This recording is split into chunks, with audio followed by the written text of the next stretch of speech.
not to belittle those jobs at all. I say that with great respect for that group. We've built our teams from the net out.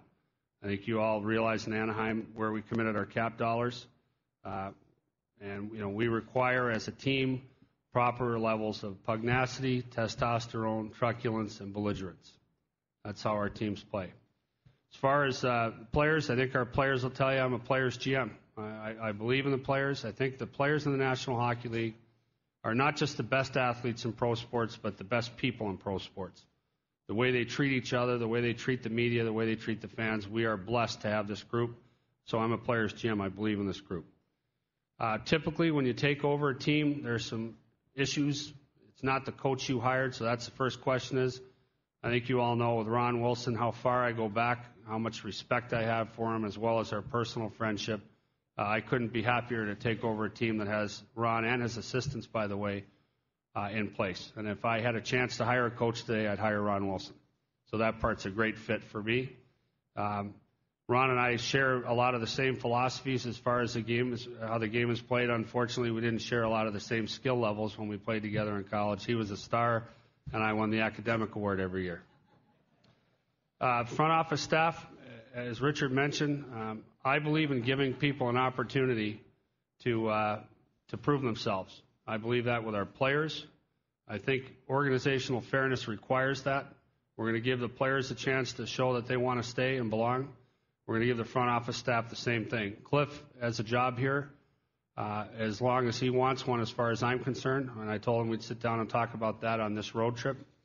I've been asked about Joe Neuendijk the last couple of days, and I have a lot of time and respect for Joe. Rest of the front office, same thing. Everyone's going to get a chance here to show that they want to be part of things and do it my way and be part of the future here. And if you look, my track record's pretty clear on this. In Hartford, in Vancouver, not going in Anaheim, not going in and making major changes, giving everybody a chance to belong and fit in. As far as the next step, first thing I have to do is familiarize myself with our team.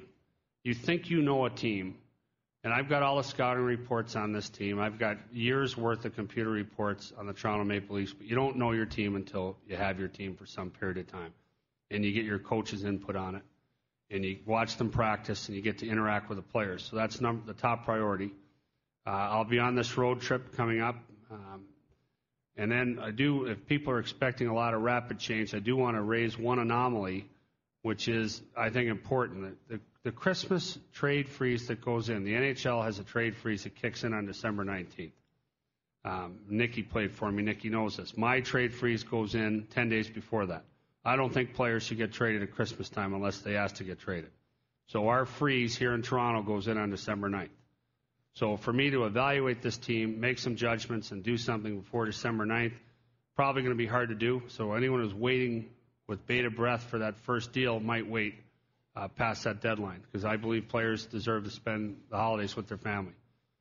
So that'll be the next phase. Evaluate the players, get into that situation, get into the phase or the trade freeze that we have internally, and then the NHL's, and then go from there. Also, in the meantime, try to assess what we have with the Marlies, spend some time watching them play. That's the first order of business. The next order of business will be to familiarize myself with the scouting staff. I know some of the people involved, but spend some time with them. My scouting philosophy is very simple. We try to identify character people. We try to identify useful people, people that can do more than one thing well, people that have tenacity, people that have coachability, people that have an excellent work ethic, a high hockey IQ. We look for a different player, not always the fastest skater, not always the hardest shot, but a guy we think can help us win. And I need to figure out which scouts can do it that way and which can't, and that'll be the next order of business. So today, I couldn't be more excited. Jennifer and I are just absolutely thrilled and ecstatic to be here. We come here with great pride and great humility, and we want to thank the Leafs and Leafs Nation for giving us this opportunity, and I can't wait to get to work. Thank you. We'll start with questions. Please wait for the microphone first.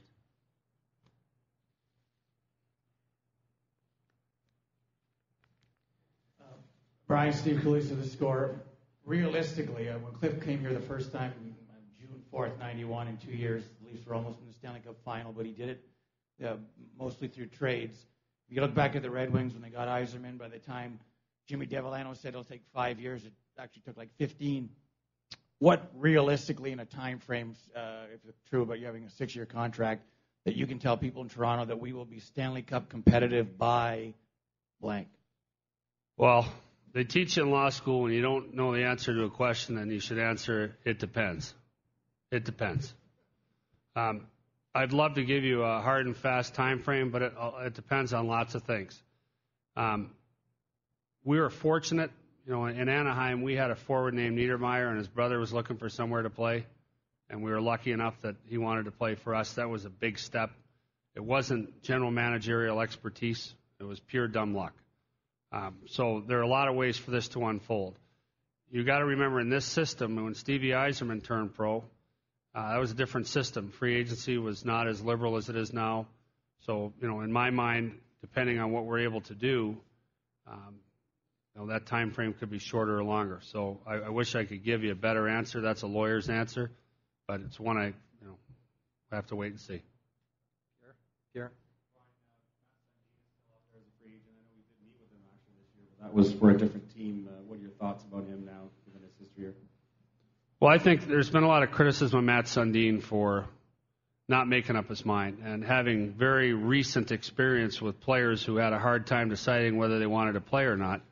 I think it's really unfounded and unfair. I think it's far more respectable and commendable for a player not to play than to come in and play half-assed and cash a big check. So I support the time frame he's picked. I don't think we profile as a team that he's going to sign with. If it was just for money, he's already turned down $20 million. I think this guy's got $2 less than God already, and I don't think he needs the dough. So he's going to go somewhere where he thinks they have a chance to win based on my conversation with him. I don't think we profile as a team that he's going to sign with. Not yet.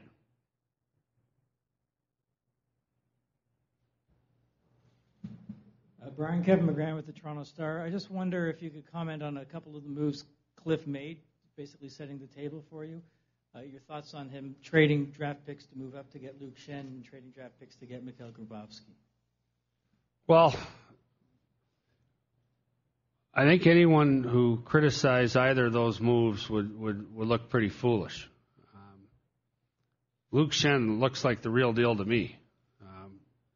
The minutes he's logging and the situations Ronnie's using him in, he's clearly ready to play. And I wouldn't have, based on my draft assessment, I would have said he probably wasn't ready. I really liked him as a player. That team he came out of has a great track record developing defensemen. So, to me, all you can do is applaud Luke Schenn as far as I'm concerned. I think he's right in the hunt for, the top rookie of the year as far as I'm concerned. As far as the other kid, we looked hard at him. We tried hard to make a trade with Montreal last year when I was in Anaheim to acquire this player. So we were in on that. We really liked him, and I think he's rewarded Cliff's faith with his play. He's played extremely well. And to me, if I had a different private view, I'd give you a less effusive answer. But I do think Cliff deserves credit for both of those moves.